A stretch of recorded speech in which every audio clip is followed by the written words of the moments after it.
Um, you know that feeling when you're sitting in a crowded room, like maybe a high-stakes meeting or a bustling networking event, and someone asks a question? Oh, yeah. The dreaded group question. Right. And you have the absolute perfect answer. I mean, it is crystal clear in your head. You know it's the right answer. But instead of just saying it, you just sit there. Your heart rate spikes. Exactly. You Yeah. run the sentence through your brain for the 5th time to make sure there are like absolutely no flaws in the phrasing. And by the time you actually open your mouth to speak, well, the conversation has completely moved on. Yeah, it's that paralyzing gap between having the knowledge internally and actually producing it externally. It's an incredibly common phenomenon, yet we rarely talk about the underlying cognitive mechanics of why it happens, or, more importantly, how to fix it. Which is exactly what we're getting into today. So welcome to this deep dive into our source material. It's a really fascinating piece called Finding Your Voice, The Journey to English Confidence. It's a great read. It really is. Yeah. And our mission today is to completely decode the exact steps required to transition from being a silent observer, the person who understands absolutely everything going on around them, to a confident communicator who actively participates. And while the source material specifically follows the journey of an English language learner, the psychological mechanisms at play here aren't limited to language acquisition. They apply to almost any scenario involving performance anxiety. Totally. Because whether you're learning a new language or stepping into a highly technical new field with its own jargon, or honestly, if you're just trying to speak up more in your weekly team meetings, you've probably experienced this exact paralysis. We all have, at some point. Right. So to really understand this, we're going to look at the story of a guy named Ethan. Ethan is 31 years old, working as a graphic designer in a very modern, fast-paced international tech company. And we need to establish Ethan's baseline right away because he is what you would call a fantastic passive learner. Oh, absolutely. His passive comprehension is remarkably high, which, interestingly enough, actually creates a very specific kind of psychological trap. Yeah, because every morning he reads all his emails in English. He understands almost everything. He watches these complex hour-long design tutorials on YouTube without even needing subtitles. Wow. I know, right? He listens to industry podcasts on his commute. His input, his consumption of information is just constant, and it improves every single month. To him, it feels like he's mastering the skill. But that illusion of competence is exactly what sets him up for a fall. How so? Well, passive consumption, reading, listening, watching it happens in a completely safe, controlled environment. There are no social stakes. Right. Nobody's watching you listen to a podcast. Exactly. Your brain is entirely in a receptive mode, pattern matching and absorbing. But the moment you flip the switch to active production, like speaking in real time, the entire neurological landscape changes. You're no longer just recognizing patterns. You have to generate them from scratch while simultaneously monitoring a social environment. And we see that clash perfectly in Ethan's core struggle. Because despite all that incredible comprehension, whenever a colleague turns to him in the hallway and asks a simple question like, "Ethan, what do you think?" His system just shuts down. The RAM gets overloaded. Yeah, his heart beats faster. He starts obsessing over his grammar, his pronunciation. And his biggest fear is just that people will think he isn't smart enough for the job. So he gives these really polite, invisible responses like, "I agree," or "That's a good idea." Basically hiding in plain sight. Exactly. He's employing a classic avoidance strategy to minimize his surface area for mistakes, basically. If you don't say anything of substance, no one can critique your syntax or your logic. But all of this comes to a head during a pivotal narrative event in the source material. So it's a Monday morning, and there's a massive product launch meeting. The worst possible scenario for someone hiding. Literally. This isn't just a casual water cooler chat.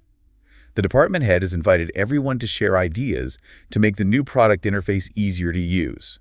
Now, Ethan is prepared. He's got ideas. Brilliant ones.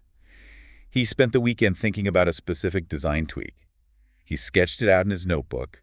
He even stood in his living room and practiced explaining it out loud to an empty room. He knows exactly what he wants to say. He's done the preparatory work. In theory, all the data is loaded into his brain and ready to be deployed. Right. But then the meeting starts. The manager asks for suggestions. Ethan quietly raises his hand. Oh, boy. The room goes quiet. All 12 faces turn to look at him, and his mind just instantly goes blank. He literally says out loud, "I think maybe we can," and then he just stops.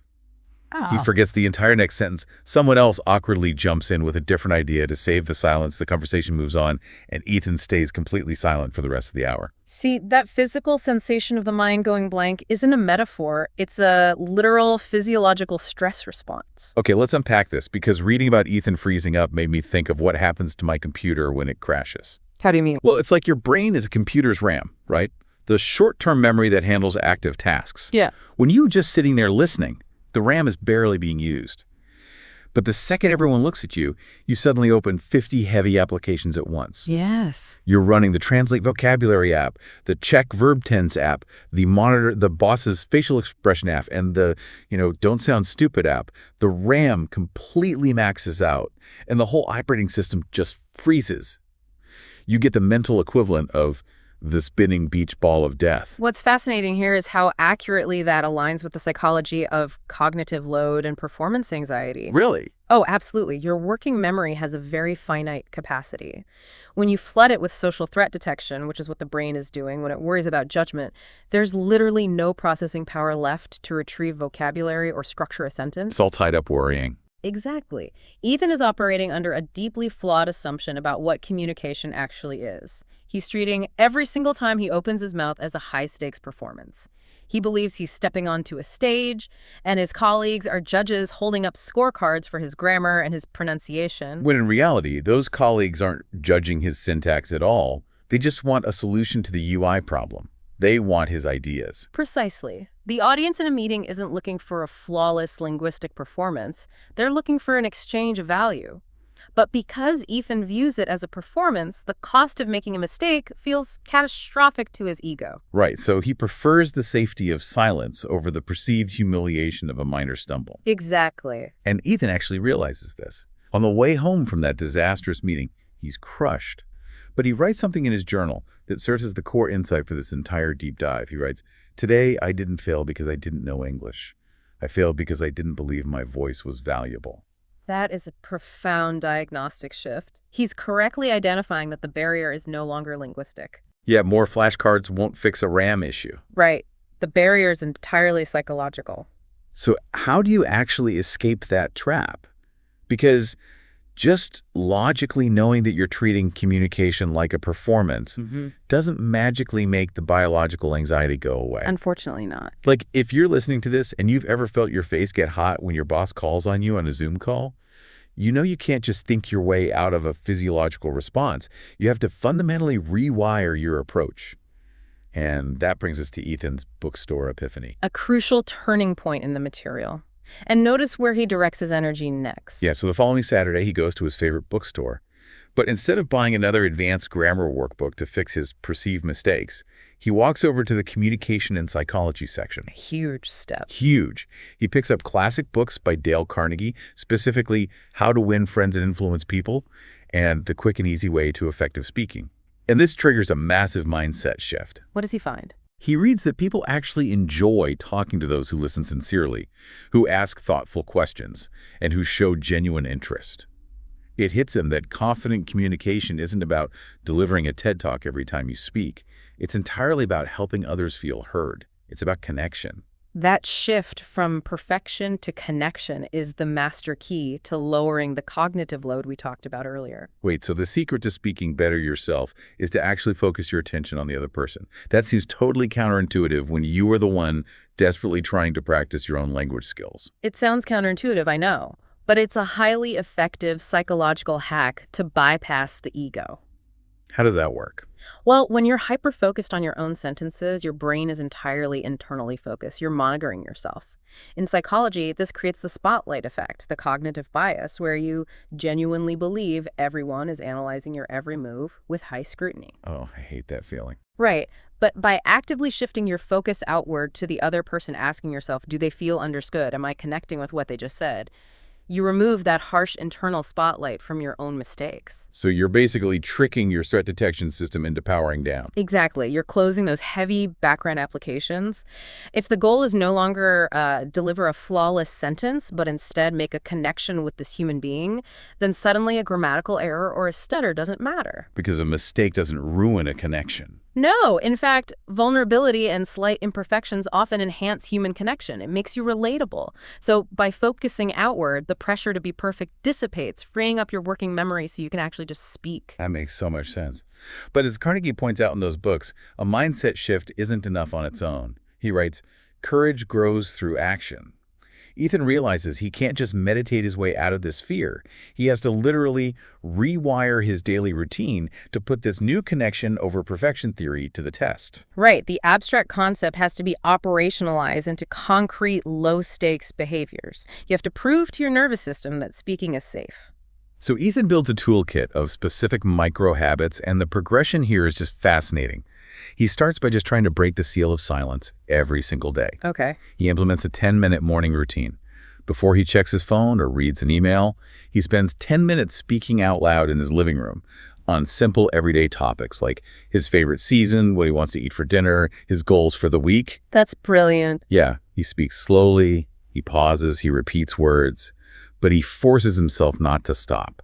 He always ends with this spoken affirmation, "Today I will communicate with confidence." Starting the day this way is crucial. Neurologically, he's establishing a baseline.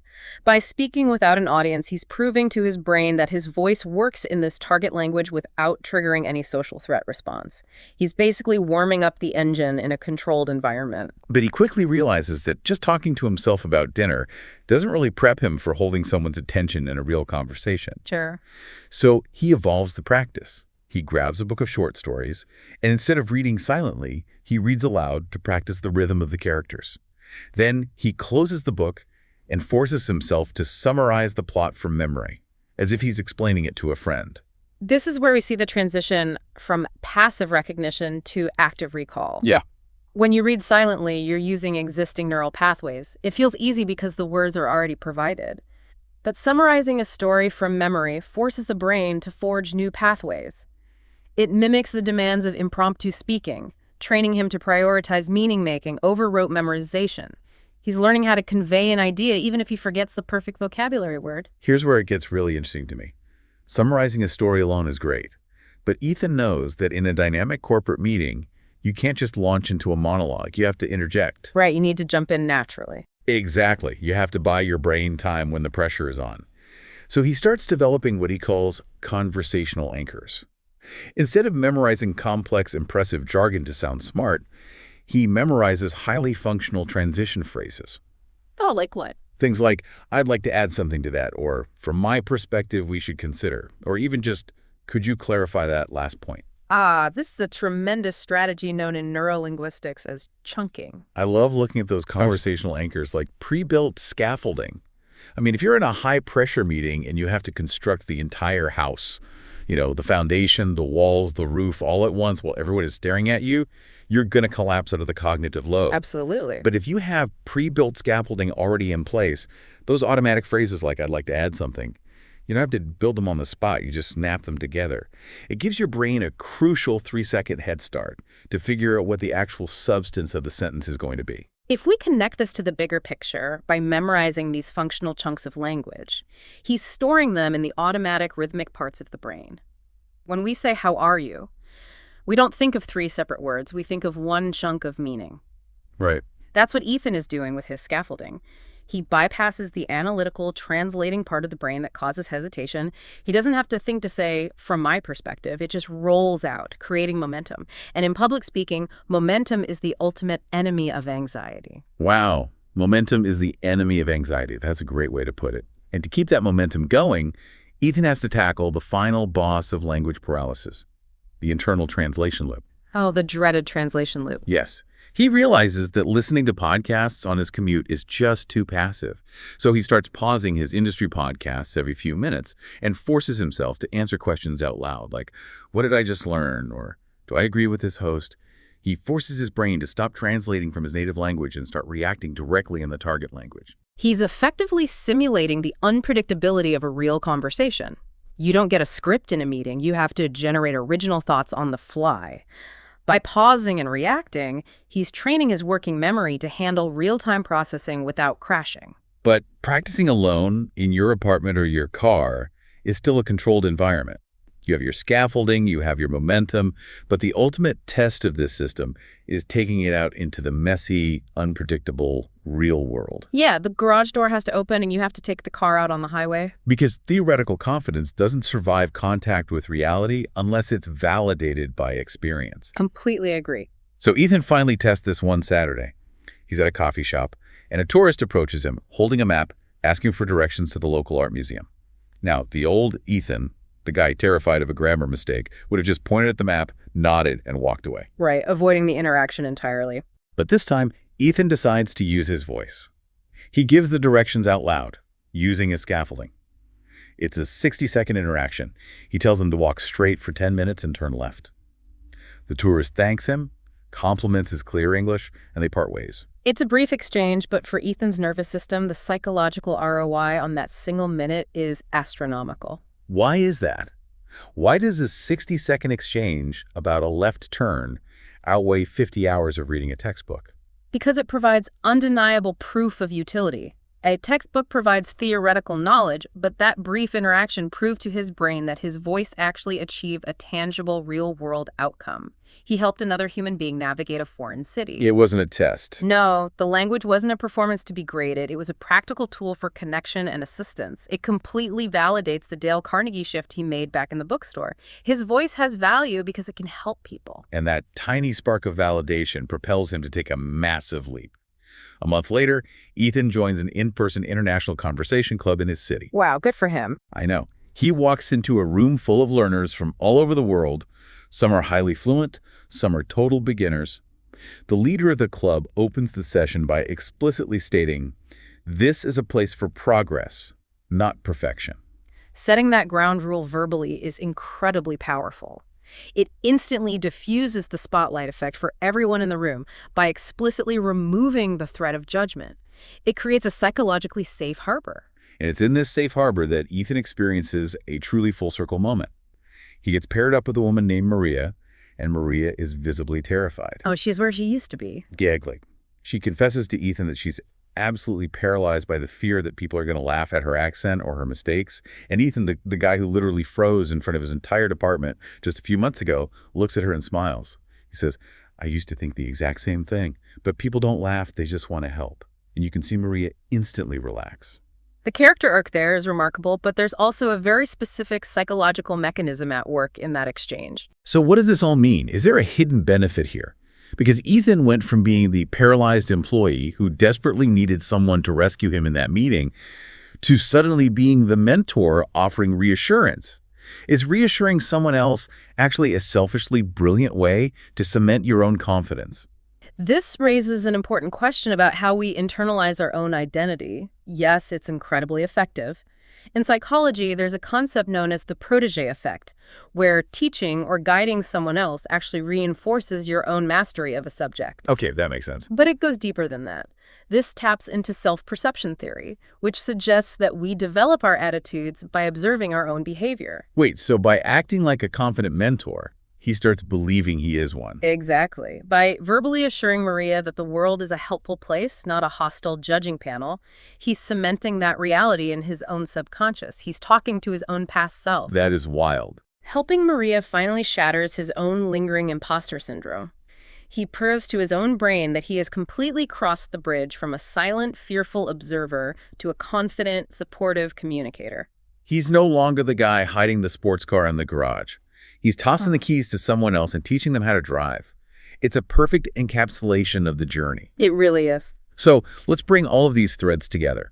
The journey from being someone who knows the perfect answer in their head to someone who speaks it out loud with ease is not a journey of acquiring more data. It's not achieved by memorizing another 100 vocabulary words or mastering the perfect accent. Right, the data is already loaded in the RAM. The shift required is entirely behavioral and psychological. It's achieved by fundamentally shifting the goalpost. If you're listening to this and you struggle with speaking up, you have to stop viewing communication as a high-stakes performance where perfection is demanded. Start viewing it as a messy, highly practical tool for human connection. Connection over perfection. Yes. And you build the courage to make that connection through deliberate action. You build prefabricated conversational scaffolding so you don't have to think on your feet as much. You practice daily micro habits that train your active recall.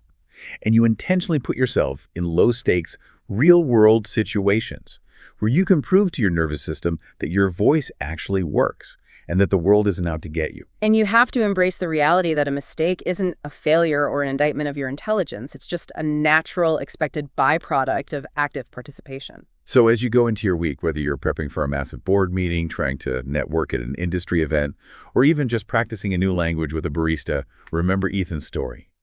Remember that your working memory can only handle so much, so take the pressure off. Definitely. Your voice, your unique perspective, and the ideas you have sitting in your head are incredibly valuable. But they don't do anyone any good if they stay locked inside. Courage isn't some magical innate trait that extroverts are just born with. It's a muscle that you grow entirely through action. The psychological tools and the micro habits are entirely within your control. You just have to make the choice to deploy them. Which leaves me with one final thought I want you to mull over today. We've spent this entire deep dive talking about how finding your voice helps you connect with others, how it lowers your anxiety, how it builds your professional confidence. But what if we flip the script completely? Okay, I'm listening. Think about that meeting where you had the perfect solution but stayed quiet. What if your silence isn't just a shield protecting you from a little bit of temporary embarrassment? What if your silence is actually depriving someone else in the room of the exact idea they desperately need to hear today? Wow. If you look at it that way, speaking up isn't just a personal goal. It becomes a responsibility to the people around you. That changes the stakes entirely. It really does. Because maybe finding the courage to speak up isn't just about protecting your own ego. Maybe it's about giving them the missing piece of the puzzle. Keep that in mind the next time you feel the urge to just nod, blend into the background, and say, I agree.